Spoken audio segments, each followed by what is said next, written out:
believe that the terror of Jason is buried forever. They're wrong.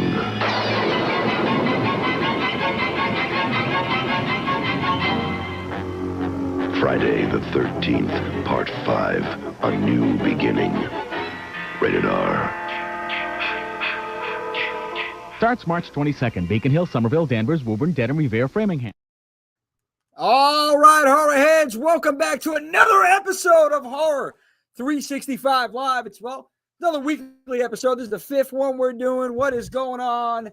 Guy Goyles and Ghouls, I am the mouthpiece of the Northeast, Jimmy J, and we are rocking and rolling, baby, over here another week. I'm excited this week. Let's get this rolling here, guys. We got Friday the 13th, Part 5. It is the 40th anniversary this year, March 22nd, I believe. Friday the 13th, Part 5 came out, and I wanted to, get all the horror heads up on here this week and to talk everything Friday the 13th, Part 5. So, I guess we got to start. See it in the background of it. 1985, Friday the 13th, Part 5 came out again, March 22nd. And, this was one that I feel like aged very well. It maybe initially didn't get a lot of love, but over time we started to get behind a lot of these characters. And we see in the beginning of Friday of this Part 5, that, young Tommy Jarvis, what appears to be, obviously he's going through, as you can see right here, he's going through, it's a storm, he's going through the woods, finds Jason's grave, ends up waking up, and then we see an older Tommy Jarvis, 17 years old, in the car, and he's on the way to a halfway house. And, obviously grown up, we're wondering what we're going to get in this one right here. John Shepard played Tommy in this one. They were on the way to the Pinehurst halfway house, which Dr. Matthew Letter, Richard Young, and the supervisor, Pam, Melanie Kinnaman, they're running the show over there. We meet a cast of characters. I think when you look at the characters in this one, this Friday had the best, and I may get crucified, but it had the best characters out of the franchise. You look at, obviously, John Shepard, who played Tommy Jarvis, young Cheval Ross, who was in there as Reggie the Reckless, and then we've seen Mel Kinnaman, the final girl, Pam, who does not get enough love. She needs, well-deserved killer acting in that movie, in this film. And then Ron Sloan, my good buddy Ron Sloan in the movie, he played Junior Hubbard, and his mom, rest in peace, Carol Locatel, who played Junior's mom in here. And man, so many great actors in here. I'm just trying to think right now. We had Tiffany Helm Violet. We've had, of course, Demon. We talk about Demon, Miguel Nunez. And 1985 was a big year for Miguel, because not only was he starring in this film, was he in Friday the 13th Part 5, but he was also in Return of the Living Dead, which we talked about last week. And I want to wait and see if we get some of the horror heads in here. Now, for those that are just tuning in, Horror 365 Live, we do weekly lives on here. It's really just to engage with everybody on the Facebook, also on the Instagram. If you have any suggestions, any questions, you can shoot us an email at horrorheads365@gmail.com. If you haven't done so already, what are you waiting for? Subscribe, bang, YouTube channel, youtube.com/horror365 alive. And then, of course, on Facebook, there it is, facebook.com/horrorheads365. The one thing I say, guys, is you never know who could pop in the conversations. You never know what can happen over here when we're talking about what we're talking about. And again, I wanted to wait and see if we get some of the horror heads, Horror 365 family, to jump into the conversation this week, and some of the fans as well. Friday the 13th for me, Part 5, I think about, again, going back to the point I made, how well it aged. It's just become a fan favorite. Again, not only because of the characters, but I think overall the movie, gets a lot of heat, because it's an imposter Jason, right? It's not really Jason. We find out at the end. Spoiler alert for those that haven't seen it 40 years later. It's somebody that's mimicking Jason and killing people in town. We find out Dick Wien, the paramedic, his character ends up being Jason, who is also played a stunts. Tom Morga, shout out to Tom Morga for that. But, you know, again, most of you guys already seen this film, and I wanted to give you some facts. I want to get you some facts, some trivia that we have over here for the film real quick before we get everybody rolling in over here. Just take a look. Boom. So, yeah, originally it was written to have Corey Feldman as a star, reprising the role of Tommy Jarvis. However, he was working on the Goonies at the time, so the script was rewritten to have just Feldman as a cameo in the beginning. That's one that we have here. 1 second, guys. Rolling. Another fact I have, and this is courtesy, just to tell you guys, courtesy of Grindhouse database over here. The scene where Pam attacks Jason with the chainsaw, shot on Halloween night, 1984. That would be interesting. You know, shooting on Halloween by that barn. You know, as a matter of fact, what we'll do right now is we'll get to some of these facts later. I guess overall, when I think about this film, there's so many funny moments. And think about Carol Locatel, you know, Ethel Hubbard. And here's a lady, seasoned, you know, got to be maybe in her 60s. Just gives 0 Fs, give nothing, doesn't care about anybody. Like, she's just tired of these kids acting up and going on her property, and she's giving the town hell. She's giving the sheriff hell. She's flipping people off. Carol's gangster. We got to say that in this film. And I love her character and some of her lines in this film. And we were blessed over here last season. We've had an opportunity to have Carol and Ron Sloan simultaneously at the same time before her passing. And we were actually supposed to have Carol for an event. We've done an event out here in Eastern Pennsylvania at the Waldorf Estate of Fear. Shout out to Angie at the Waldorf. We've done an event with Part 5 cast members. I believe it was October of 2023. Really good turnout. And unfortunately, you know, at the time, Carol, I believe this was before she had passed, if I'm not mistaken. But we had Shavar there. We had Melanie. We had Dick Wien, Ron Sloan, Deborah Voorhees. And, you know, again, just an incredible case. I can't speak on that enough of this film. But, you know, Carol's one of those characters that sticks out to you. Ethel Stu. You know, I remember Ron coming up there with the head at the convention. I've had Uncle Ronnie, I call him, a couple times at these conventions where he brings that head that got severed, okay, takes pictures with the fans, has a can of Ethel Stew for Carol. A couple times I've seen Ron do that. And just another actor that I want to talk about right now, and another character in this film that really stands out, and I think definitely needed more screen time, is Miguel Nunez, Demon, in here. I mean, who could forget the "Ooh, baby" line? I mean, like, listen, guys, you have to be careful.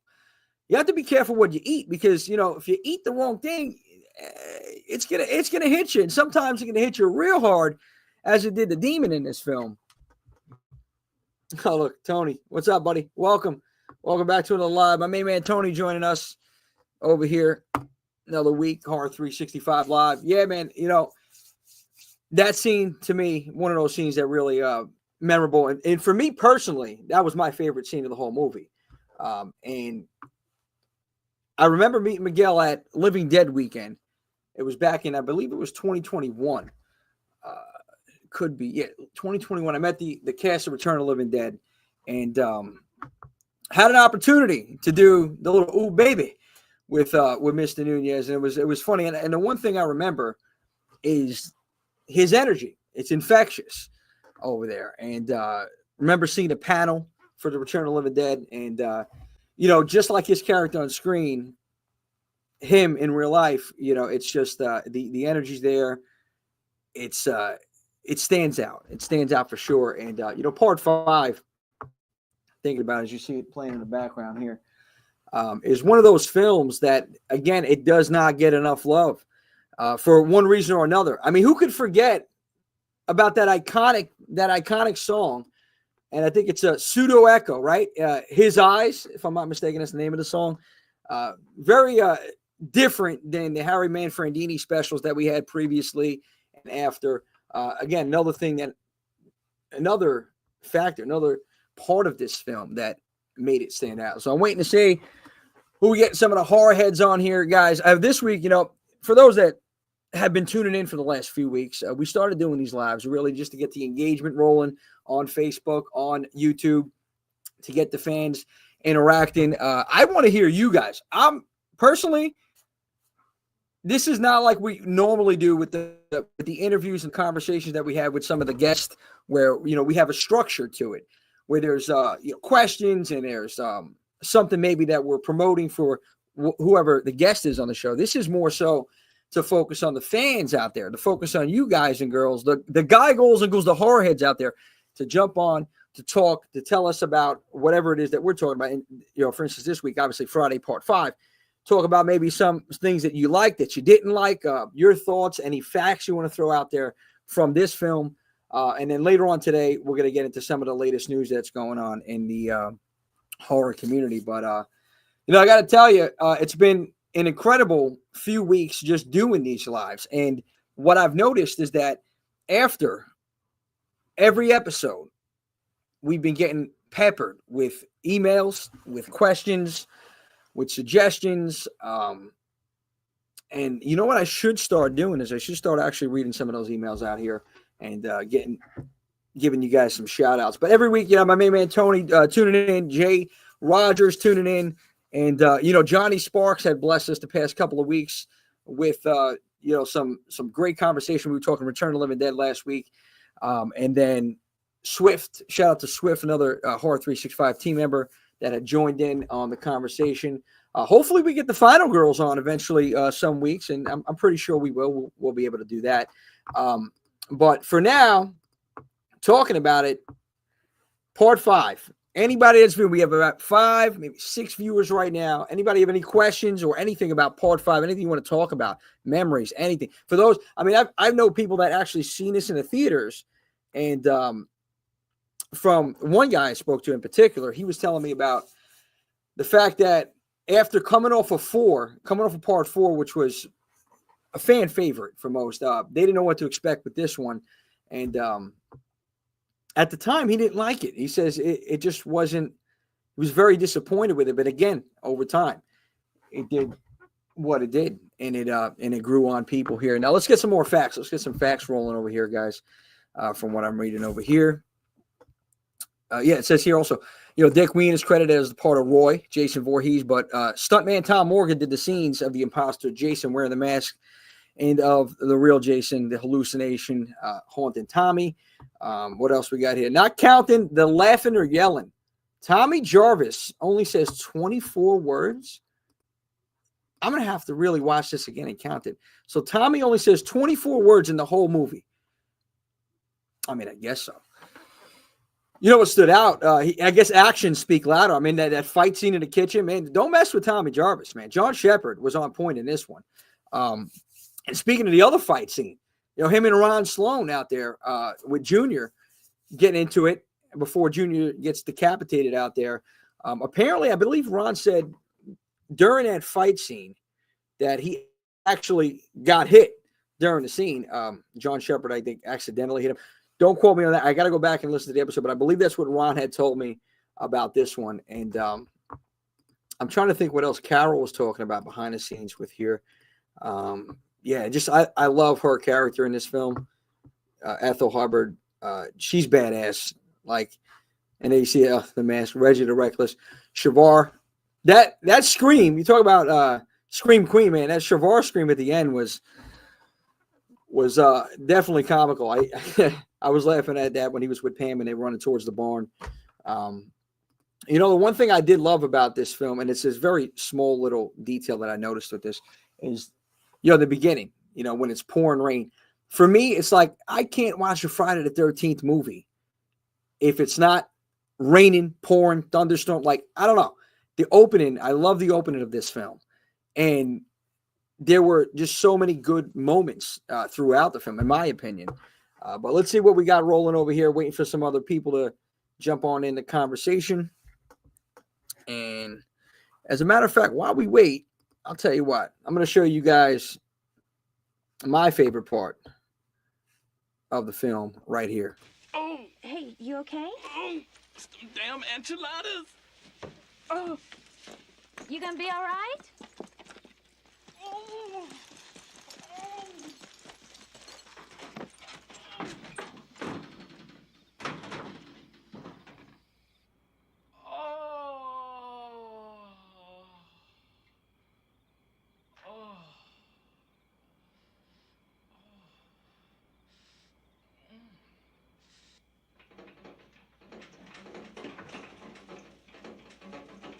Who's that? Stop it! Stop it!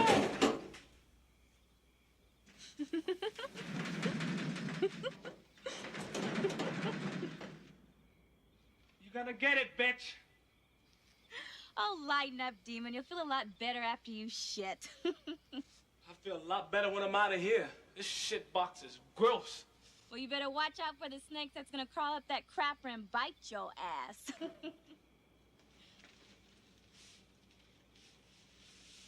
Ooh, baby. Hey, baby. Hey, baby. Ooh, baby. Ooh, baby. Ooh, baby. Ooh, baby. Ooh, baby. Hey, baby. Hey, baby. Ooh, baby. Ooh, baby. Ooh, baby. Ooh, baby. Ooh, baby. Ooh. Nita? Hey, girl, what's up?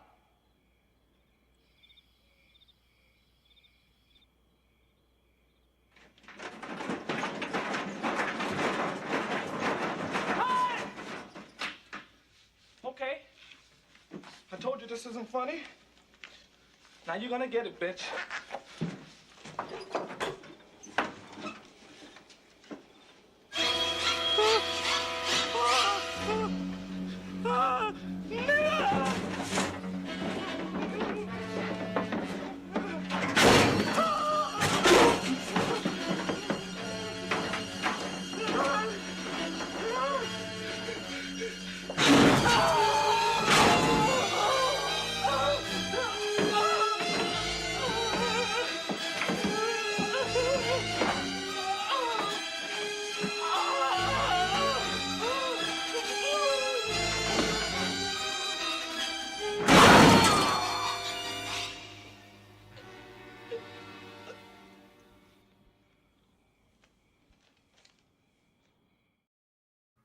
My absolute favorite scene, and wait a minute, as oh my goodness, Storm Shadow. Or Right. oh god, What's up, bro? How you doing? what's going on? I'm guessing the heat might be off in the house. You got it. Tony, yeah, that was something else, man. I'll tell you right now. It was that scene. I don't know if you were just watching here.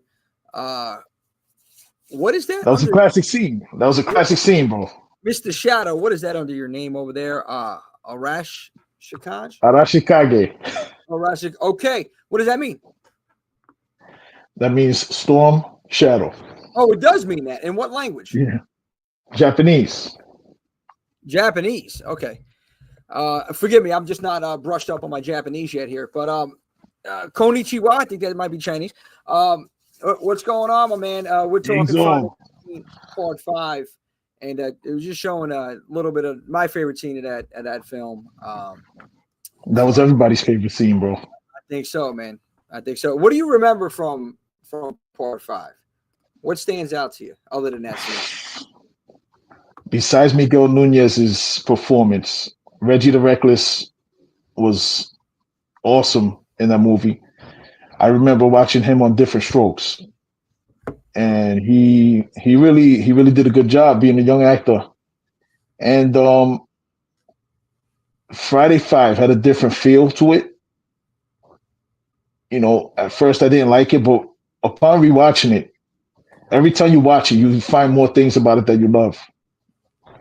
And that's why I really like Part Five. Part Five was really good in that aspect. Yeah, I think you're right about that too, man. It was just it's something again. I can't say it enough. I said it 3 times I think already, but it's just it aged well. But like every time you watch it, there's something else going on. Tony doesn't know who it is. Oh man, but yeah. So you know, out of the franchise, right? And you think about like the major horror franchises. You know, you got Friday the 13th, obviously. This Halloween, Child's Play, Nightmare on Elm Street. There's always going to be those parts because you're not always going to hit a home run. That's it. And there's going to be those parts of the franchise that maybe a little lackluster in comparison to some others. And, you know, for a while, I felt like this one got heat for that. But, man, it's like when you watch it more than once and you notice it's like, you know, these characters. Yeah. These characters like are different, you know, than a lot of the other ones. And I'm not knocking the other films and not like that. You know, this has become one of my favorite of the franchise. That's all I'm saying. I mean, which is just kind of wild. You know, I'm always gonna love, you know, Part 6. You know, that's for me, that's the top. But 5 is up there in this franchise because of the characters in the film. And you know, Carol, yeah, I do miss Carol too. You know, again, having the privilege to speak with Carol and Ron at the same time, and I work with Ron a couple times, and I really wish I was able to work with Carol. We did that one little funny video thing together, promoting her. She was supposed to be at the mini convention that we had done, and Carol, I told what we were going to do. I'll tell you a little story. So I told Carol, you know, what the plan was. Like, hey, listen, I'm going to be talking about I told Carol, I said, you know what? I'm going to be talking about the stew, and I'm going to hype up the event, and I'm going to talk about all the different guests that are going to be there. And there he goes. All the different guests that are going to be there. And then I want you to just cut in and say, you know, these lines. Are you okay with that? And she's like, absolutely, Jimmy. And her line in the opening, the cutoff for her cutting me off in that was, Jimmy J, would you shut the F up? And she just like the way she said it, said, why don't you tell him what's going on, you big dildo? And she started going off on me, like, you know, the little bag foot. But she was so happy to put that together. Like she was, I don't know, she was in it, man. There was no awesome. hesitation. She was on board, man. She's a trooper for sure. She was a trooper, and I really wish I had an opportunity to meet her in person and you know, got her out for an event out there. But you know, again, you look at this 40 years, man. 40 years. You think that's crazy. You think, you know, we're getting old, right? You know, this is the first thing that comes to mind. The craziest thing is 40 years in a movie like this, in a franchise like this, is still as strong as it is. The fan base is still as strong as it is. Why do you think that? Like, why do you think that? What is it about? Let's just talk Friday. What is it about Friday the 13th in this franchise that people are just, they can't get enough of, and they're keeping it alive? What is it? What do you think? Well, it speaks to the 1980s as a whole. If you look at all of those franchises from the 1980s, Freddy, you know, Friday the 13th, all of these things, you know, people hold it dearly because we really never had anything like that before in Hollywood. I mean, you had the monster movies, Dracula, Frankenstein, all of that stuff. You had that stuff.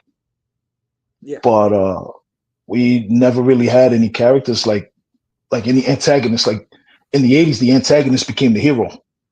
People came to see how many different ways Freddy was going to kill somebody, or how many different ways Jason was going to kill people. And I remember going to the movies and hearing people chanting Jason, Jason. Like it was just something different. I think in the 1980s, the young people who were the horror fans at the time, before that, I don't think they really had anything that was for them. Like you had family movies, and you had you know, like dramas and stuff that were for adults. I think that demographic didn't really have anything that was theirs. That's what I think. I could be completely wrong, but I really believe that's part of what makes this stuff so popular to today. And even afterwards, you really didn't have characters like that come out. Like you had Paranormal Activity come out every year. You had Saw come out every year. You had what else did you have? You had Final Destination, but you never had like one character, that really the people connected with. I mean, right now you have it kind of with Art the Clown. But until Art the Clown, it was not a really definitive character that people really connected to and loved the way that they did with Jason. Yeah, I agree, man. I could be wrong. Yeah. No, but no, I do. That's a great point, though. The fact that we have these major franchises, and we have these characters from these franchises that really stand out. Whether it's Michael Myers, Freddy Krueger, or Jason, right? And you think all three of them, they bring something different to the table. Michael, Stalker, Silent Stalker.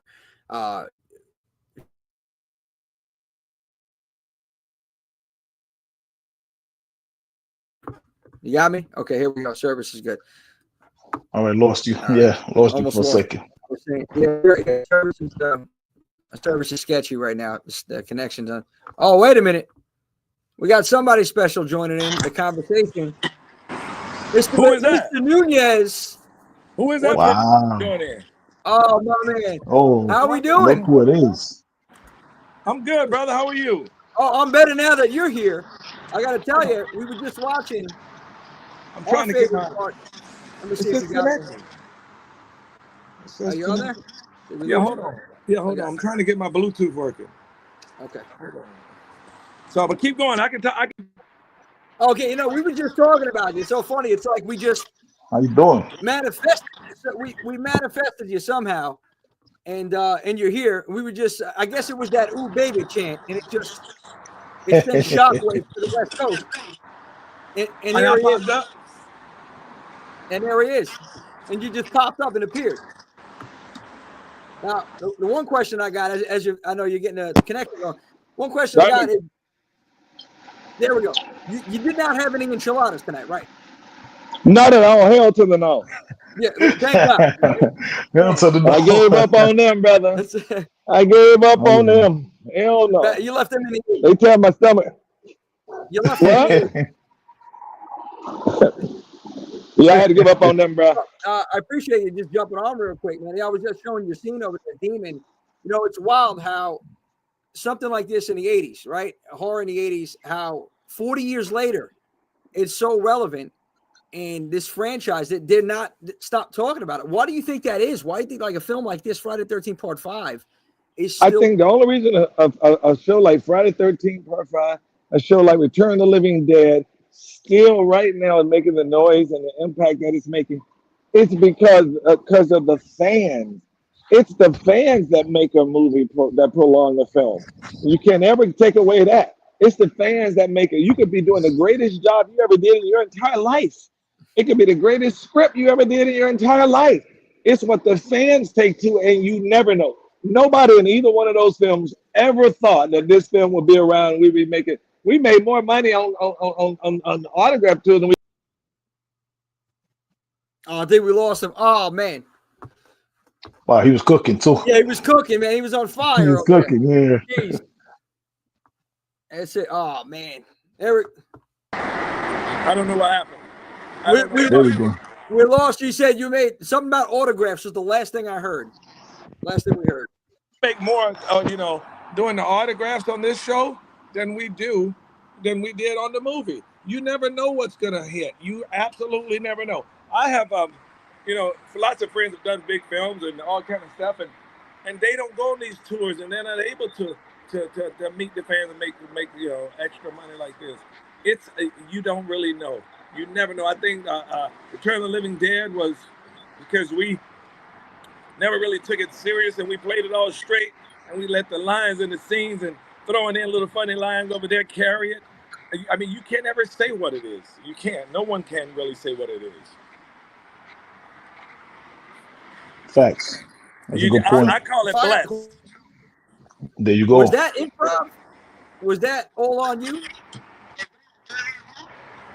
Oh yeah, that was on all of us. I mean, Dan O'Bannon, he let everybody do their thing. You could come up. I mean, I did more than anybody else, of course, but he let everybody just do their thing, and everybody brought their own. What made it interesting for each character is what they brought it to. Mom, the guy, the white dude that was playing her, the mother. Shut up, you stupid what? You know what I mean? Yeah. He let everybody just go for it, and they went for it. They went for it unapologetically, and it just worked. Yeah. No, it did, and it showed. It seemed very organic too. You guys, it just aged well. I said this before. That film aged so well. The characters really stand out, and you watch it a few times, and you say, "Wow, these." I wish they would have gave you more screen time. To be honest with you, Miguel. Well, I came out there what everybody else do. They come and they come, they talk, and they die.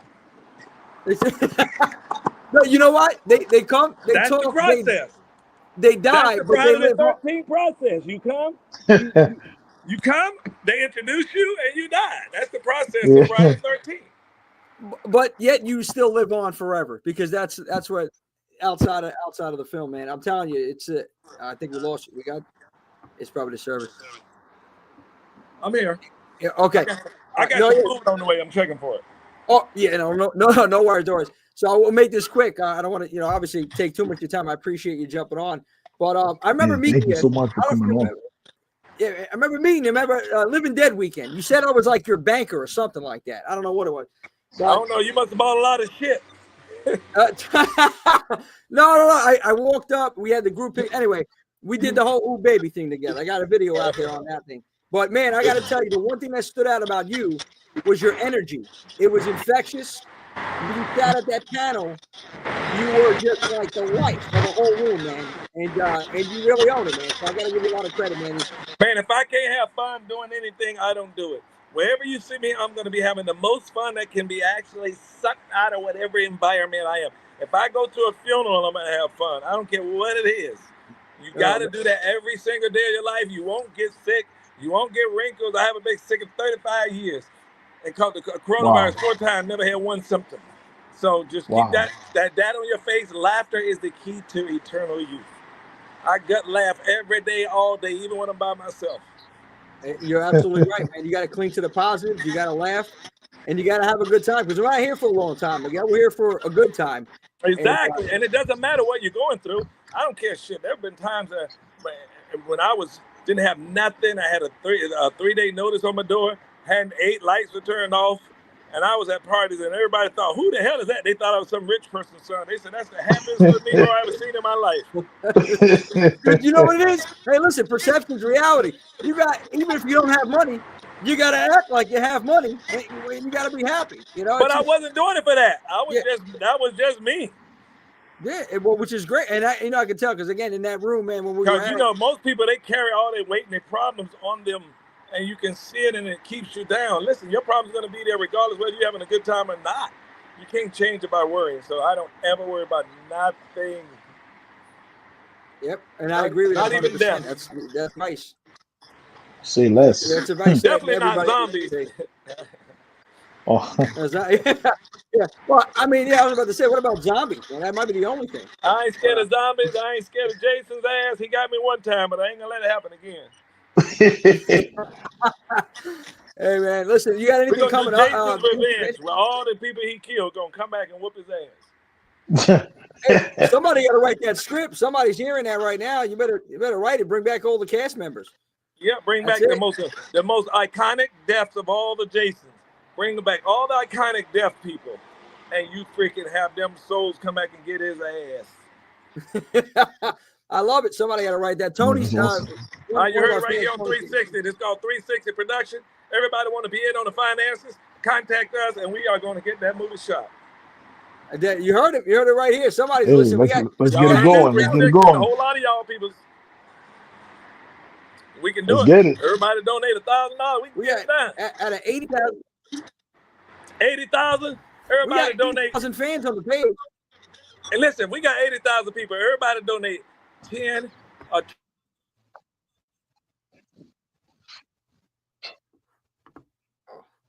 I lost him. The service broke up. I think we lost you. Can you hear us? Okay, I'm back. There you go, y'all. There Well, you you go. got it There right we there. I go. gotta go. My food is here. Okay, Miguel. Thank you so much. Can y'all buddy. hear me? I appreciate it. Yes, Thanks sir. for coming on. Hello? Yes, sir. Thank you for joining us. Have a good night, Miguel. Thanks a lot, Miguel. Can you hear Thanks me? for coming on. Yeah, we hear Yes, you. sir. I can't hear you. Thanks for jumping on the I combo. can't hear you I'll talk. see you soon. All right, thanks a Can you hear lot. Thanks for everything. Enjoy the food. There you go. I got you now. There we go. Do you hear me? I can now. When I dropped the All phone, I right. picked it up. Oh, I know your food's here. We want to tell you thank you for jumping on. thanks My a pleasure, lot for brother. coming Let's do on. it again. Let's do it again. Absolutely. Let's get it. You got it, Miguel. All right, brother. We'll For talk sure. soon. Enjoy your food. All right. Got it. Later. Later. Thanks a lot. Look at that. You never know who's going to pop up over here. You never know, guys, and that's what I'm saying. You never know. At any time, anybody could just pop in the conversation. How crazy was that? That was wild. That was absolutely insane. Again, this is the 5th episode that we've done on Horror 365 Live, and I gotta say this: anything can happen when you're live. That's it. It's Absolutely one of those unwritten rules. Like it's just something that you just got to know. So when I seen a request there, and I said, "Wait a minute," boom. And there's Miguel Nunez on the show. I mean, again, at 80,000, almost 80,000 followers on Facebook and YouTube. Well, YouTube, not really. We just hit the 500 mark, which I'm happy about that. But we just YouTube, we're gonna get there. We got to get it. That's it. We'll get you never know what can happen, and that was wild. But you know what? I love it. I love it. And this is what the lives is. This is why we do this. We want to engage with not only the fans, but if we're talking about something like this, like Friday 5, and we're talking about, like last week, Return of the Living Dead, to have these individuals jump on. Thank you, Tony. Thank you, my man. I appreciate it. I was trying to get Tony. What's up, Tony? I was trying to get, and I babble too much. So Swift, cut me off, man, anytime. So yeah, man, Tony, I want to get you some screen time. I know you're there every week. I wanted you to maybe ask a question, shout you out over there. But I know Miguel was moving and grooving as you seen him. He was waiting on some food, and he was ready, man. He was on fire though. But I got to tell you, man, that was great. And I hope that from time to time we can have other guests that jump on and start jumping into convo, whatever we're talking about. But guest talking part 5, Swift. He brought out a good point. A solid point. The only point. The fans. This is why we do what we do. This is why I do it. I'm a fan myself. Obviously, you're a fan. This is why we absolutely. and what we do with these conventions and why we have a Horror 365 channel. Why we are creating content because we're passionate, we love it, we're dedicated, and it is the fans that keep this going.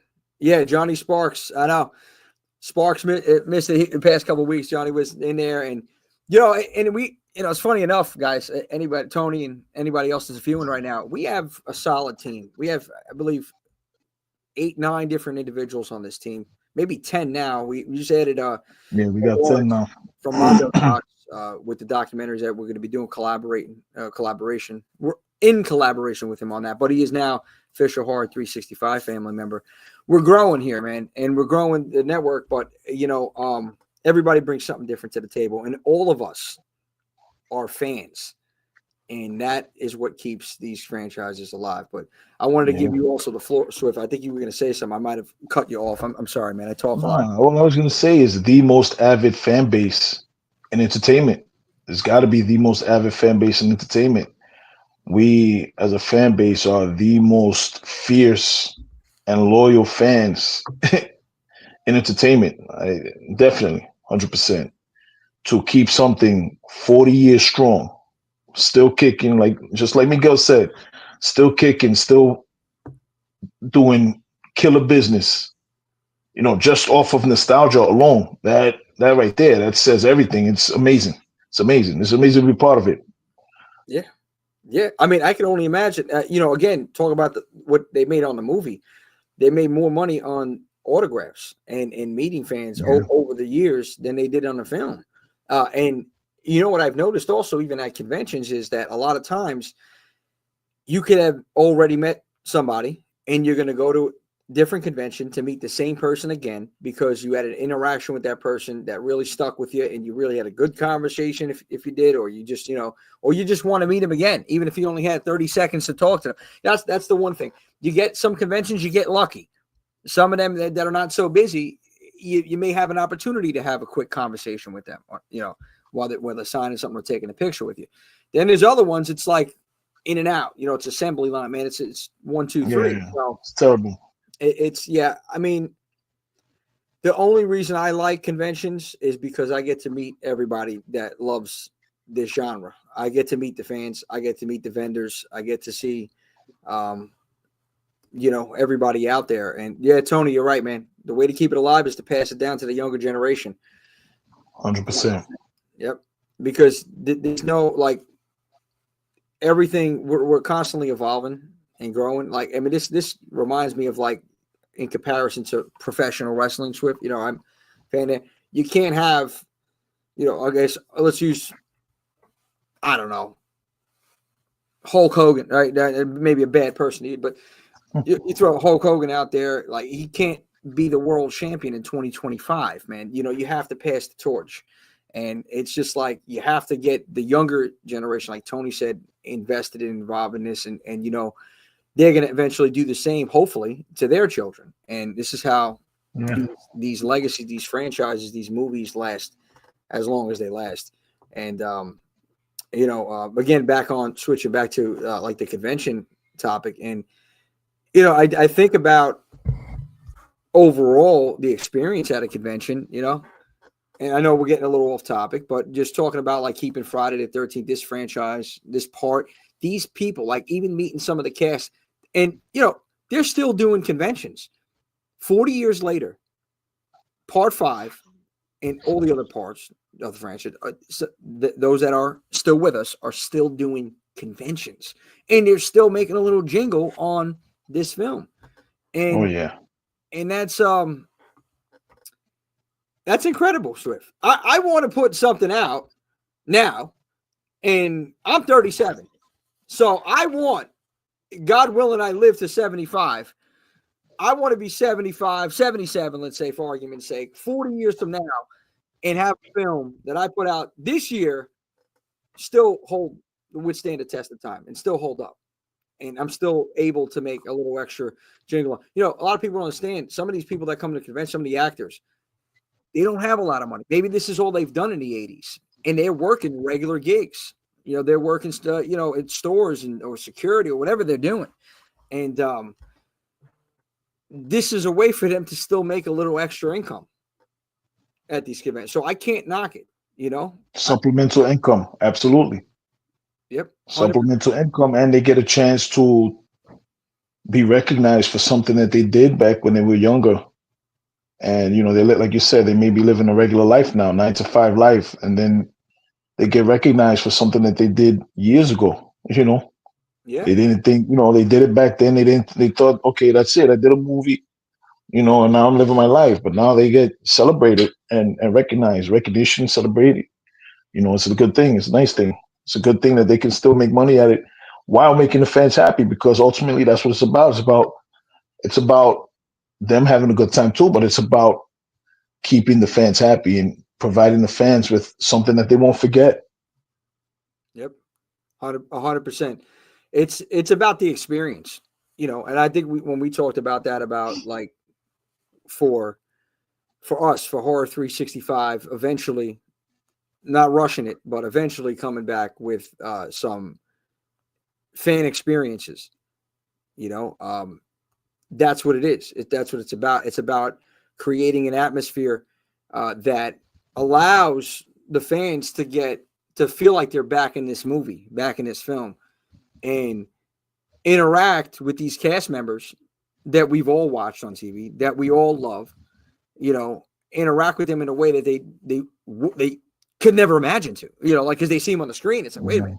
and now they're here with him, hanging out, having dinner. Like, you know, come on, this is that's what it's about, man. And that's why I can't wait to really build up that aspect of Horror 365 again and get back there, because as a fan myself, I love that. I just love seeing other fans, their faces when they have those moments with these characters. And it's the same thing even with like what I'm doing on the other side, the flip side of thing with pro wrestling. Same concept.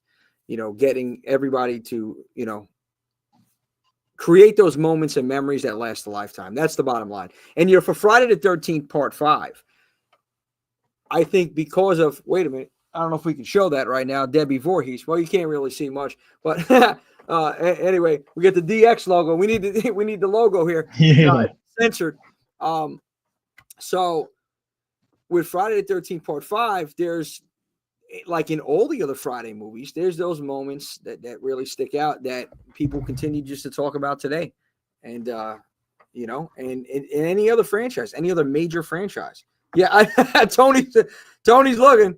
Oh, man. Tony don't miss a thing. No, man. He's yep, I don't know what's going on over there in the background, but they're not paying attention to anything I'm saying right now, anybody watching, so it's okay. It's all good. It's but yeah, man. So, you know, I look at I got some other facts actually from this one. I have a few more from Friday Part 5 here. And then we can get into, let's see, what did we say here? So, oh yeah, this, I remember Ron Sloan was talking to me about this one. To keep the storyline a secret, the film was originally called Repetition after the David Bowie song of the same name. Several of the Friday the 13th films have been used, that the films have used Bowie songs to fake the titles. So I guess not to let the potential hires know what it is or whatnot, but yeah, keep it on the wraps. Yeah, keep it on the wraps. And then, so this is interesting here. Tommy's opening dream was different in the original script and arguably made him seem more of a suspect later on. It opens as more of a continuation from the ending of the previous film, the final chapter, as young Tommy is taken to the hospital as Jason's corpse. Then, in a sudden fit of psychiatric rage, young Tommy winds up attacking half the hospital staff, trying to get to the morgue and finding Jason's bloodied body. Once he had finally found the body, Jason suddenly rises from the autopsy table. Immediately after this, the adult Tommy wakes up in the van en route to the Pinehurst house. Now, that was the original, like, open to this film. That's what it was supposed to be. Okay. And my guess is maybe Tommy Jarvis in this film was supposed to be under that mask. Maybe he was traumatized so much by after, you know, him killing Jason that he become obsessed with him, and maybe like it just did something to his brain, flipped the switch, and all of a sudden he's now the new Jason Voorhees. It's a new beginning in the new blood, you know, the new Jason. Yeah. And maybe that's the route they were trying to go with. I don't know. It could be. It could be. It seems like it going with that opening scene that wound up not being used. It seems like that's the direction they wanted to go. And it would have been interesting. It would have been. And it probably would not have been as rejected as it was back in the day. Yeah, 100%. I mean, well, I think about it. I mean, that would have been interesting. I would have definitely. It would have been, yeah. It would have been. And Alton, let's see, Tony popped up in here. I think Johnny Hott also played Jason along with Tom Morgan. You know what? You are right, Tone. You are right. He's not even credited, I think, anywhere for that, if I'm not mistaken. Let me see. I want to see if that. Yeah, you're right, Tony. Morga gets some credit for that, and obviously Dick Whean, but yep, I don't think he's credited anywhere, Johnny, for that. Another fact I have here is 1 month prior to the film's release in the U.S., the Motion Picture Association of America, also known as the MPAA, demanded that 16 scenes featuring sex or graphic violence be edited in order to merit an R rating instead of an X rating. it literally, the film required ultimately 9 trips to the MPAA before being granted Wow. rating. So I want to see the unrated version. I want to see my man Al Bundy, Pig the Hooters. It probably wasn't even that bad. You know, horror movies have been persecuted by the MPAA, you know, since the slasher genre came out, you know, so it probably wasn't even that bad. How bad was the blood? I don't remember there was a lot of blood either in the movie. I think they cut a lot of stuff out. They did. They did cut a lot of stuff out in this one, man. I mean, we've seen some stuff. I mean, even with Ron Sloan's head, there was, I don't remember any blood there. Yeah, even, a little bit with Miguel's part, with his death, impaled. I mean, really not a lot, dude. Like, not. Yeah, I don't remember some of the other ones. Yeah, I mean, you know, would you think going back to that 16 trips to the MPAA for to get the rating to an R instead of an X? I mean, you think horror? I mean, come on, bro. Horror, rock, sex, it's all hand in hand, man. In the 80s, especially. Oh yeah, absolutely. So you were almost guaranteed to see some sort of nudity in a horror film in the 80s. Again, I think the only one that stands out, well, definitely in the Friday franchise, but I think the other franchises as well and other horror films is Tom McLaughlin's Part 6, Jason Lives. Tom had no nudity in that film, and I respect him. I respect Tom for that, and you know, it's just amazing how he did that, and you know, it was a damn good script, and personally my favorite. Oh yeah. So it just goes to show you. But I guess, you know, as far as us guys and even some ladies, they enjoy every now and then an X-rated scene. So but yeah, you know something. No, sorry about that. No, Part 6. Like, back to your point. I'm sorry. Back to your point about Part 6. Like, yeah, it didn't have any nudity in it, and I didn't even miss it. It was so good that it didn't even register like, oh, this doesn't have the stuff that was in the other ones. It was, you just pulled into the movie. It was that effective. It was that good. Yeah, and you know, that's another point Tony brought out here. I want to read this real quick. Tiffany Helm with Violet in this film is the real life daughter of Kristen's mom in Nightmare on Elm Street 3, and that makes a lot of sense because I can see the resemblance. You know, I think you know, we talk about music too in horror. You know, I feel like you have to have something catchy or something very eerie in a horror film. Obviously, the tone or the score, but this one was very different. This one in 3 stood out. 3 was, I think, probably my favorite out of all the Friday the 13th scores or themes. This one, the Psycho Eyes, I think I got it right here somewhere over here. Let's play a portion of it. It's got to be somewhere here. Pseudo Echo. Oh yeah. Completely different than what we heard. 100% 80s right there. Yeah, no, without a doubt. But definitely completely different than any other part of this franchise. And that's let me tell you something. That kind of sounds like you would have heard it in a Nightmare on Elm Street film. You know, like the Nightmare on Elm Street films in like the late 80s, like 88, 89. Yeah, they kind of had like they kind of had music like that in them. I remember you had the Dramarama Anything. You know, they kind of had, you know, that type of music. It was, you know, that type of feel. It just felt good, you know. It was different, yeah. As the franchise Nightmare on Elm Street grew, Freddy became more comical. I mean, I could see that one in probably 5 in The Dream Child, right? Like, so just thinking about, let's see. I can just see how it started right here. Let's go back to the music. Let's see what we got right here. It's a boy! Come on, where is it? Oh. It is Freddy dancing. Yeah. You know, just something like that, bro. I could definitely see that in 5. And you know what the thing is with Freddy, man, he's just so charismatic, and he talks not like Jay. I know we're talking Friday Five. I know you guys, the Friday fans, are going to crucify me for actually saying Freddy's better than Jason right now overall when we're talking Friday Five. But it's just, come on, it's the charisma, man. It's the fact he talks, and he got the swag, Kruger. But Jason's not, in a fight. We seen what happened. In So, but, they will. Yeah, this can. Gotcha. You're back. Yeah, this can. I got to do something about this connection. I'll tell you. I think where I'm at in the dungeon down here in the basement.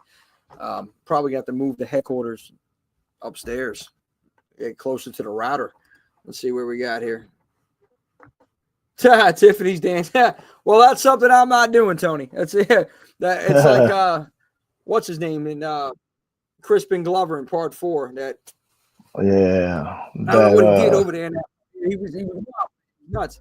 He was having a seizure. So, yeah, my man was. Yeah, he was stroking out or something, having a seizure. Yeah. Or what happened?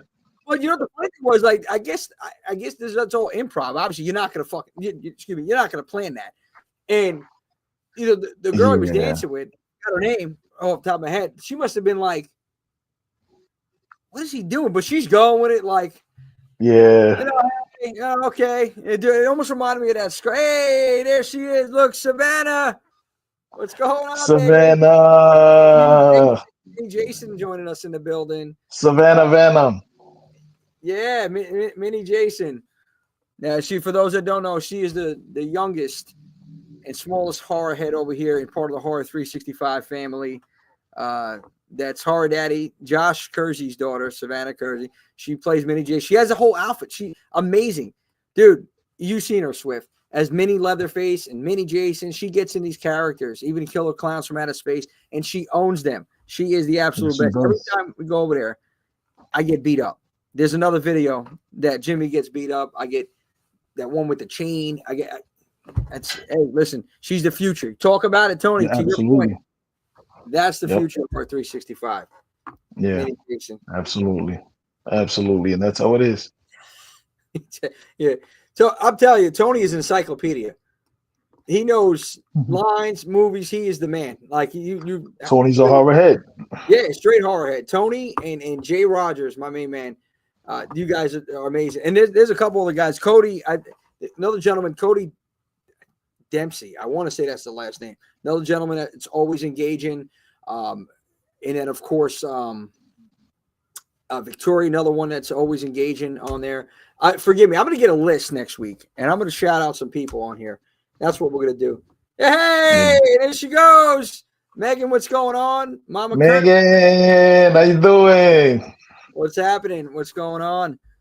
Yes. Welcome. Good to see you. Yeah, the mom of Horror 365, who always comes prepared wherever we're at, any convention, anywhere you go. You need it, she got it. You need some more. Megan's the best. You need a snack. You need a Band-Aid. You need whatever you need. It just comes out of the sack like Santa Claus. I'm like, what is this? Yeah, it is crazy. It's we miss you too, for sure. Yeah, eventually we're all gonna get together, 100%. And so the Jimmy J Entertainment, she's the best. I love you. Oh man, she's the best. So,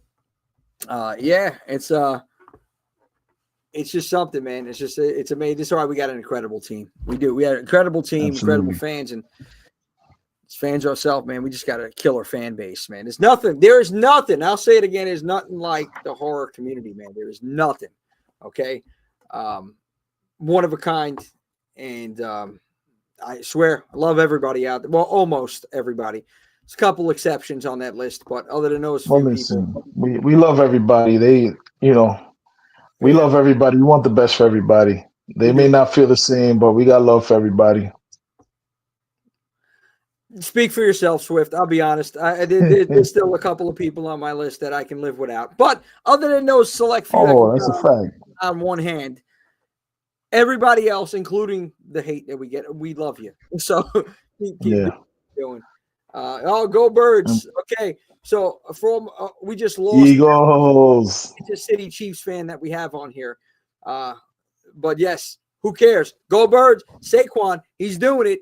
He's running 200 yards. I know talking about something horrific. He's going to slice and dice the whole field. Saquon is this Sunday, Super Bowl Sunday. I'm trying to think if there was anything, I think we pretty much covered everything in part 5 here for the film. Named some facts and we were talking about it. I want to switch up a little bit. There's got to be, I'm trying to think of the time. I know there is some horror football movie or something along those lines, or a scene that was like involving something horrific on a football field. The only thing that came to my mind with a football, it's a zombie movie. Oh my God. It was like it was like 2010, 11 or 12. It was 2012. It was, what was it? It was a dead something. Dead After Dawn or Dead Before Dawn. I think that's what it was called. Dead Before Dawn. Yeah, I think that's what it was called. And it was a crazy, when they started turning into zombies on the football field. I believe I was just trying to think of something because it's Super Bowl Sunday. Yeah. If we got anything out there, if anybody knows, you guys throw it out here in the mix. But yeah, it's this Friday the 13th, man. This franchise is gonna last God knows how long, man. Just because of the fans, because we keep it alive, and yeah, it's not like 100%. And like I said, it goes with all of these franchises. Like that decade of the 80s, created all of these franchises that people are still so passionate about. People still talk about this, showing their kids, longevity. It really, these franchises from the 80s really did something that, I don't think, besides Scream in the 90s and maybe a couple other things, there weren't really many in the 90s that made these franchises that, they're pretty much one-off films, if I remember correctly. You got Scream, you got I Know What You Did Last Summer, which never really quite hit the stride that Scream hit. Yeah. But the 80s was it, for these franchises that lasted the test of time. And so right now we're in the 2020s. We're almost, 2025, almost 2030, and we're still loving these movies from the 80s. It's amazing. And yeah, you're right. And I gotta say, I think we haven't Lost you. Well, before what I wanted to say, we have stable connection all show today. Yeah. We haven't had, an icon, a slasher or horror movie in general icon for a long time. I mean, Ghostface became that, right? And Scream. Ghostface, yeah. And after that, man, somebody's gonna say Art the Clown. That's the next. That's the next horror icon. People would have said, because if you think about it, like, really, what do we have? We are getting a lot of standalone films, and we're also getting a lot of other, I feel like, movies that are going to be turning into franchises that don't really feature like slasher icon, not like that. Like I'm looking now, they're about to make. Well, they make Black Phone 2. They're making a lot of sequels to some of these other standalone films. And, we got a couple coming out this month. Obviously, these are original. Hard Eyes is coming out in a couple days. Hard Eyes is coming out, a few days. Finally, a new Stay single. Stay single. Stay single. If you want to live, stay single. You know what they say, man. Dump the chump or you're getting lumped up. That's what it is, man. This movie is going to be something special, I think. The Hard Eyes, and then I think so. Companion, that other one. I didn't watch any trailer.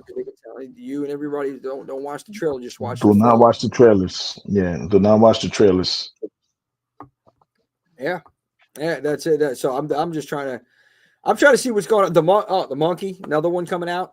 End of the month. The Monkey's coming out. 21st, I believe.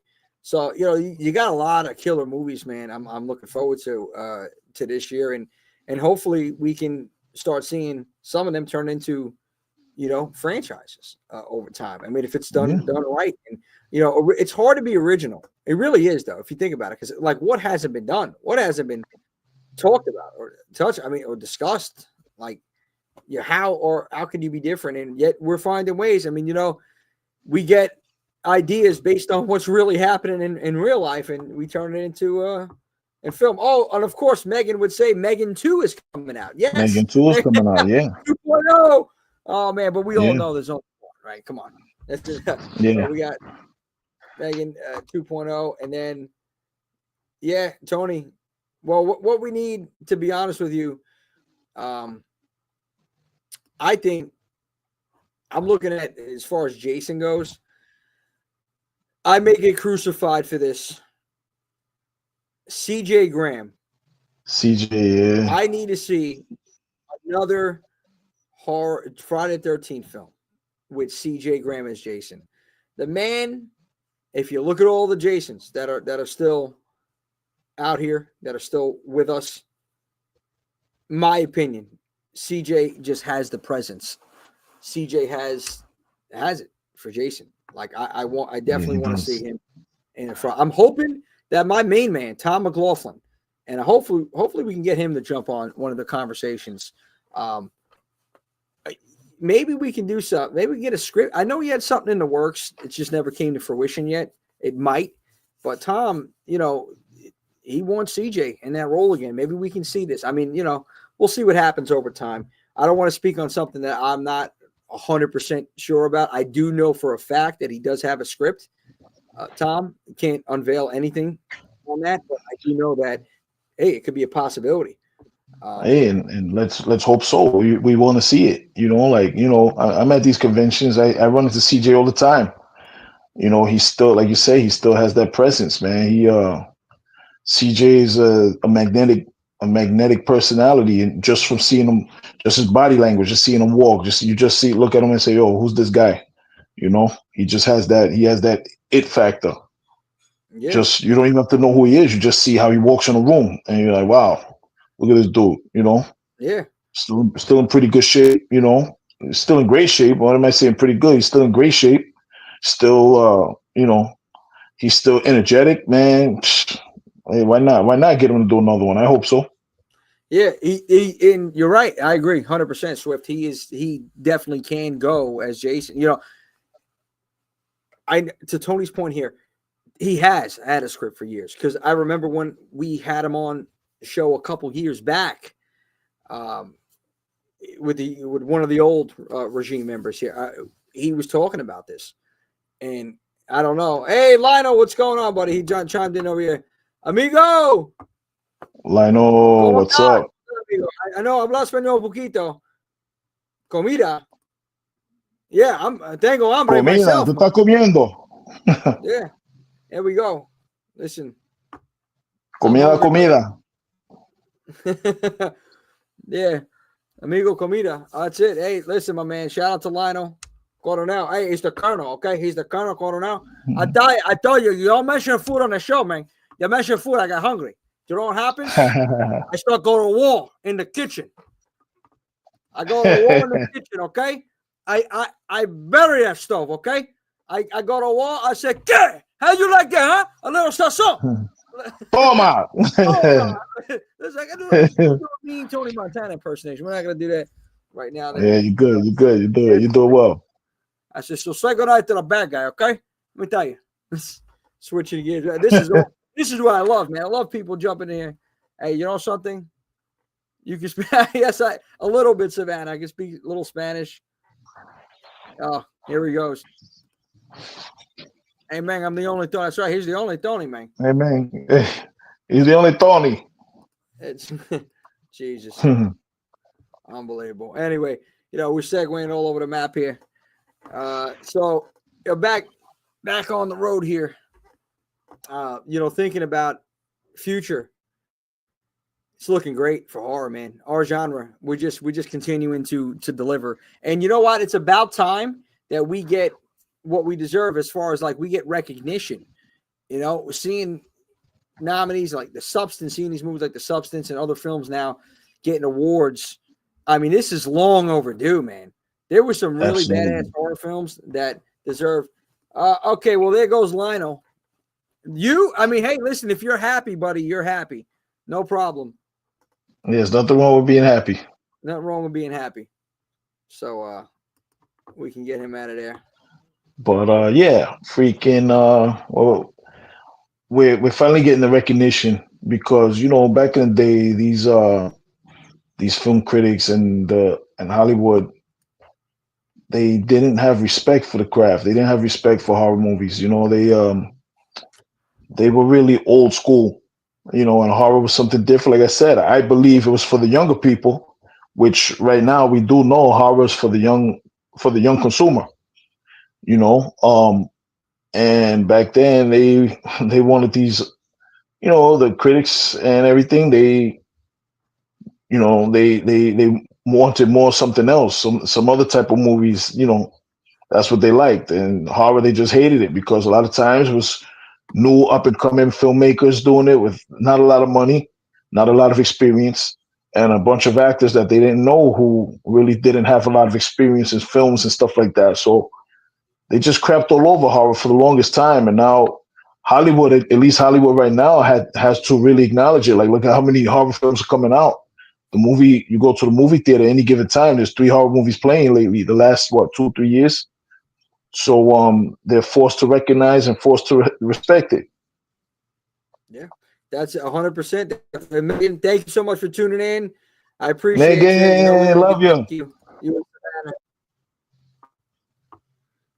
So, but yeah, Swift, to your point, you're right. We have to, and I love this quote, not going to say from who, but you got to go from undesirable to undeniable, my man. And it is true. And this community, this genre is undeniable. You got to give us our credit.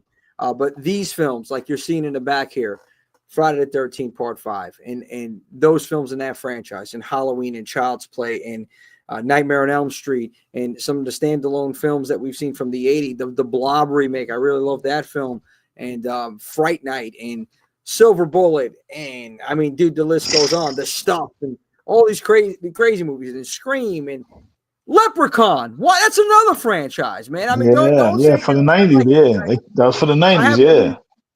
I have a wee bit Irish in me, you know that, and that's why. No, but you know what, man? This is what I'm saying. These movies are going to. This is the foundation, you know. I mean, we have to go even deep. We have to dig even deeper than that. I wish Ian Wolfman. One time we're going to be talking about Universal Studios and Universal monster movies on another episode, another live we'll do. We'll get Ian in the mix on here. That's the real roots. That's the foundation of everything. You know, talk about that, and then. But this is when we took it up to another. Oh yes, the Funhouse, 100%. I believe that was 1981. You know, The Burning, also 1981. 1981 was killed. The American Werewolf in London. A lot of The Howling. The Howling, yeah, man. Just a lot of movies from 81. Shoot. I mean, Night of the Creeps, I enjoyed too. That was 86. Night of the Creeps, yeah. So many good movies coming. Yeah, Near Dark and the Lost Boys, 87. Forget about it. Fright Night. You know, Fright Night. You have Fright Night. You have Fright Night 2. Yeah, I mean, you know what, man? It's just the list goes on. I mean, but these are the movies that really took the genre to another level, and this is what Motel Hell. This is what I would first think of Motel Hell. You know, I was thinking of Mountaintop. What is it? Oh my God! Mountaintop Motel Massacre. Yeah, something like that. Yeah, man, I was thinking about that because the cover art with that lady in the fucking. She looked like she had rabies. The lady. Yeah, right. Her name was Evelyn. Evelyn, yeah, April Fool's Day. Yeah, but it's 80s, another 86 film. This is Tony. It's your birthday, or is that the movie? No, man. Happy birthday to me. Birthday, man, happy 81. Birthday. Happy birthday Oh, I to thought it me. was I think really that his was birthday. 81. I thought it was I didn't even 1981. know it's a movie. Well, I thought it was his birthday for real. I didn't even Oh know. Well, no, no. thank you. That was another movie. Yeah, I think that was 1981 as well. Happy birthday to me. See, I never heard of that. Yeah, I never heard of the film. Now that's another one on my list. And I started this list because of In Search of Darkness. And when we were talking to Robin Block the first time we spoke to somebody, Robin Block is he's the guy, one of the producers of the film. And then, talk with him, talk with Dave Weiner. And bro, I started making a list after watching these documentaries because there's so many films I haven't seen, and I still haven't seen, that I got to get to. So that's It's a lot of coming good up. stuff. Yeah, listen, content forever.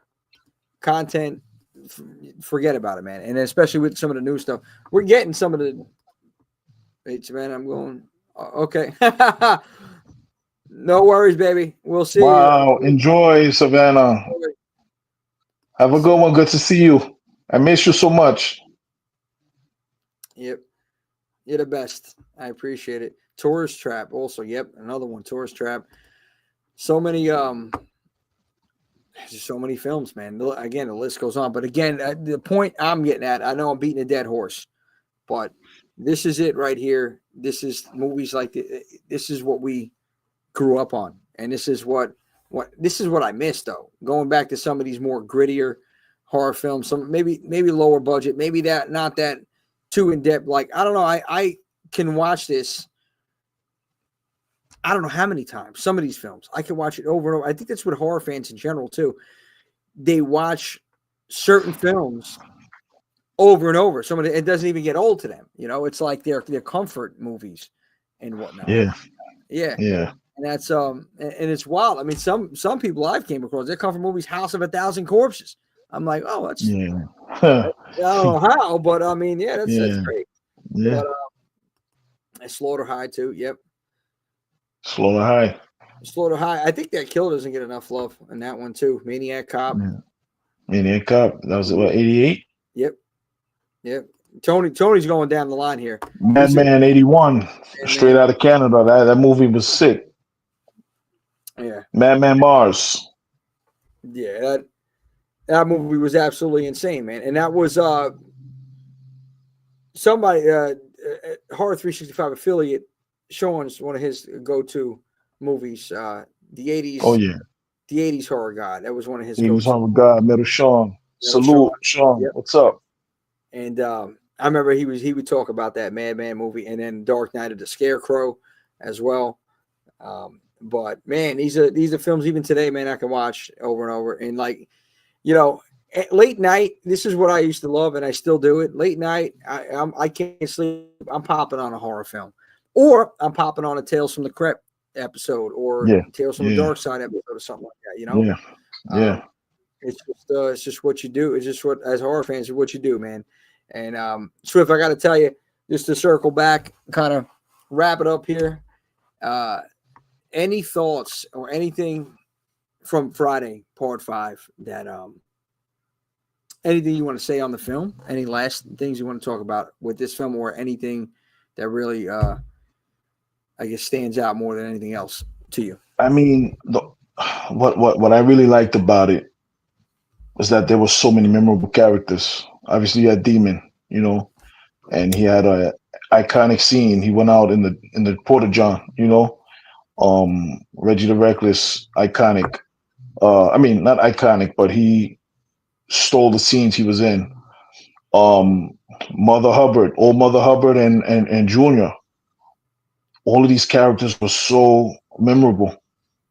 I think more so than any other Friday the 13th. Like, it's up there with so many of the characters being so memorable. Yeah. So I think that's what I take from it. Like, there were so many characters that stood out and that you remembered. Yeah, 1,000%, man. It's about the characters. It gets heat because of the imposter Jason. Really wasn't himself, but it is what it is with that for me. I really doesn't even bother me. I mean, the way that Tom brought Jason back in Part 6 after this, like Frankenstein, it was. He recovered the fumble. Yeah, pretty much. Yeah, that's Yeah. what it was. And either way, man, great film overall. And 40 years later, still holding up, still strong. It's crazy. I 40 see a years. lot of Yeah. actors, a lot of them. Melanie Kinnaman, Ron Sloan, Deborah Voorhees, Tiffany Helm, Bobby DeSimone, even, and wow, Shavar, Miguel. These guys are doing conventions still doing. Yeah. Conventions. God bless them, and I hope they still do conventions to the day they can't do it anymore. And Yeah. I'm sure they will because of fans. Because, like Miguel said earlier, fans, and The best fan base in entertainment. that's it. Bottom line. And as fans, we're looking forward to some newer content that's going to be coming up, and we got some things happening here, man. In the horror community, like I was just talking about this weekend in particular, Heart Eyes. We haven't seen a Valentine's Day horror movie in, oh man, what is it? My Bloody Valentine? 19 years. Is that it? Well, Well, they had the yeah. remake. My Bloody Valentine came out in 2006. So that'll be 19 years. Was it? I think it was 2006. I think. Yeah, it was either 06 or no, I think it was 09. I think it was 2009, the remake. Well, you might be right. Oh yeah. It was 09. It was 09. It was with the 3D. Yeah, you're right. Okay. Oh, okay. So it was 09. All right. So I mean, yeah. Either way, man, doesn't matter. Yeah. It's been a while. It's been 16 years since something like that 16 happened. years. We don't have a lot of Valentine's Day horror movies. So this Hard Eyes. You got the other one. Yeah, you got the other one called Valentine. From what was that? 2001 maybe. Yeah, It's called Valentine. You remember that one? I didn't see it. I'll tell you that.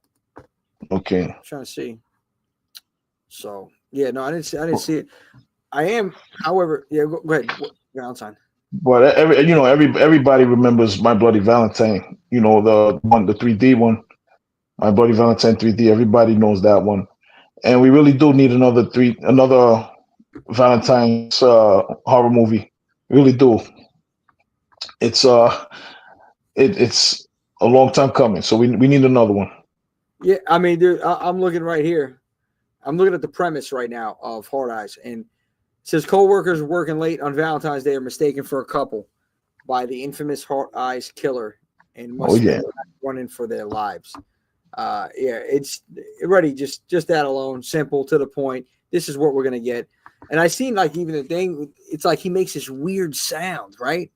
I don't know if it's that's just a trailer, or if that's really him like charging up. It's freaking he's sick, man. So I'm interested to really see this one coming out. Trying to maybe check it out on Saturday. I hope. I don't know, because Super Bowl weekend and I got 1,000 things happening with work too. So I'm hoping to see what we could do with that. But Hard Eyes, Companion was another one that you were talking about. Yeah, Companion is another one. Hey, definitely recommend everybody go see Companion. Do not watch any trailers. Do not read any synopsis, anything like that. Just go watch it. Grab your significant other and go check that movie out. Companion. Oh yeah. And then the 21st, Stephen King, James Wan's The Monkey. Everybody dies, and that's effed up.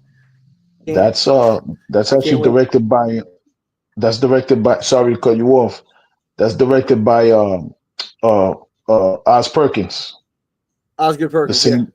Osgood Perkins, the same guy that did Longlegs. Oh, and he did other stuff too, and that's the son of Anthony Perkins, Psycho, Norman Bates. That's his son. Yeah. That's Anthony Perkins' son. I am really excited about that one, just judging by what I've seen with Longlegs. Very different, very creepy. I mean, I love Nick Cage in that film. You couldn't even recognize him. But yeah, man, I love what he did with Longlegs and the aesthetic and the 70s feel and whatnot in that one that I got. It was badass. So yeah, this one with the monkey should deliver as well. So again, we're getting some really solid films over here. And thank you also for sharing that fact with us. Osgood Perkins is son of the Psycho himself, Anthony Perkins. Yeah. Norman Bates. We all go from the movies. I'll go a little mad sometimes. That's Yeah. so,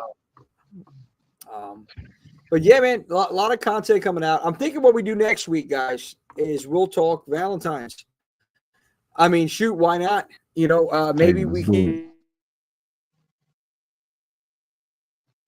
Lost you. We get let's have next week. Let's have a review on Hard Eyes next Wednesday night live. Talk about we can even talk about My Bloody Valentine. You know, Valentine's and horror. That's what we're going to be discussing next week. But really, hopefully, maybe we'll have a Hard Eyes discussion and review on here without spoiling it, because I know by that time some people spoiler free. Yeah. So yeah, I think that's going to be next week's live. Trying to prep everybody for it and see what we got going on. Get back to the comment. Yep, 2001 Valentine. Yeah, Tony confirmed that in 2001. But all right, brother, we're about to wrap it up over here. Horror 365. Swift, I want to give you the floor right now. Anything you want to tell the horror heads out there? Anybody else? The floor is yours. I just want to tell the horror heads, man, thank you so much for your support, man. We love you guys. You guys are kicking butt, and you guys are the reason we do this. You know, we love to get out there and see you guys and just chop it up, man. Thank you guys for all your support, man. We love you, and that's really it. Yeah, 100%, bro. I couldn't even said it better myself. You know, we appreciate the support as fans ourselves. We love you all. That's it, straight up. We do this because we want to do this. You know, nobody's paying us to do this. Nobody's forcing us to do this. We're passionate, dedicated horror fans, and we love this. We grew up on it, so we're going to continue to rock out, and we're going to continue to celebrate horror, not only in October, but 365, baby. That's what I'm talking about. Swift, appreciate you jumping on to the show. Tony, as always, man, you've been following us since the first live. I appreciate you. Anybody else tuning in? Tony. We appreciate you all, seriously, tuning in and just hanging with us for everyone on Wednesday nights with these lives. I don't know where this is going with the lives. I want to tell you this right now. It's going to be every Wednesday. I'll tell you right now. But there's no real format. So, you know, somebody had messaged me. I got to say this before we wrap it up. Somebody messaged me and says, I'm not going to say verbatim exactly what it was, but basically along the lines of like, what is this supposed to be, pretty much? You know, like with Wednesday night, topics, because, you know, we end up going off the rails. We end up talking about other things. We have one main topic, okay, that we announced that we're discussing. That's the main topic. But who knows where it's going to end?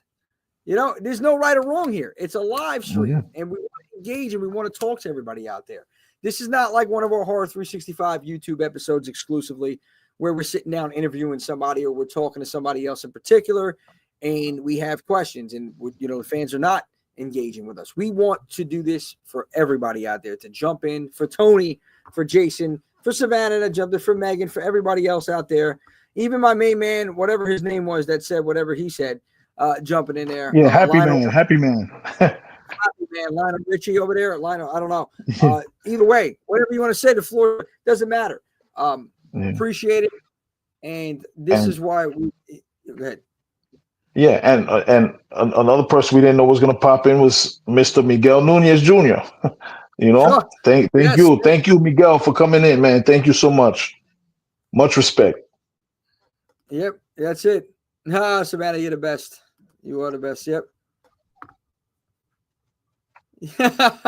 Willy Wonka, no one knows which way the wind's blowing. Hey, listen, bro. There you go. That's what it is. This is what we're doing. We don't know where we're going with it, but we're just going. We have the topic. We discuss that. We move on. It might be 3, 4, 5, 6 different discussions here, but it is what it is, man. We just like having fun with it. And again, to your point, Swift, or today you go by Storm Shadow. We never know. You never know who can pop in, you know, today, Miguel Nunez. So who knows what can happen? You know, there's a list of people that I know, that I communicate with, that I talk with in the community, actors, behind the scenes, cameramen, producer, whatever. You never know what can happen. You know, so That's why you got to tune in. That's why you got to be here on Wednesday nights. And thanks. There it is. Tony Snake Eyes over here. All right, we're gonna have to go at it. Round one. No. Yeah. Anyway, so yeah, guys, I appreciate it all. I'm gonna wrap it up here. Swift, we're gonna wrap up this live, otherwise we'll be talking tomorrow morning. So you know that. So and look, yeah, and the movie just concluded. So there it is. We're wrapping it up. Friday 13 Part 5. We love you. Never gets old. It just never does. And all the fans out there, we love you. Once again, thank you for tuning in to another episode, another Horror 365 Live, baby. We're going to see you next Wednesday, same damn time, with the same damn crew, the crazy crew of Horror 365. Take care, everybody. That's right. Bye.